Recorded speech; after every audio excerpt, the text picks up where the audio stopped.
Евангелие паводле Мацвея. Калі Езус узыходзіў у Єрусалем, ён узяў асобна 12 вучняў і ў дарозе сказаў ім: «Вось мы узыходзім у Єрусалем, і Сын чалавечы будзе выдадзены першасвятарам і кніжнікам. Яны асудзяць яго на смерць і аддадуць яго язычнікам на здзек, бичаванне і ўкрыжаванне, а на трэці дзень ён уваскрэсне». Тады падышла да яго маці сыноў Забадея са сваімі сынамі, пакланілася і прасіла яго аб нечым. Ён жа сказаў ёй: «Чаго ты хочаш?» Яна адказала: «Скажы, каб гэтыя 2 сыны мае селі ў тваім валадарстве, адзін праваруч, а другі леваруч цябе».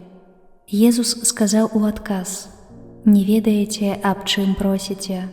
Ці можаце піць келіх, які я павінен піць?» Яны адказалі яму: «Можам». Тады ён сказаў ім: «Келіх мой будзеце піць, але даць сесці праваруч ці леваруч мяне не ад мяне залежыць, а каму падрыхтавана айцом маім».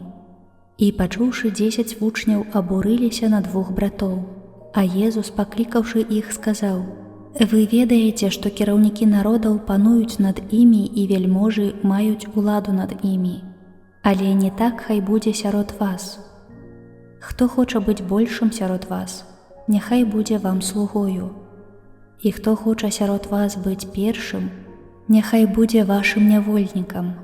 Бо Сын чалавечы не для таго прыйшоў, каб яму служылі, але каб служыць і аддаць жыццё сваё для адкуплення многіх».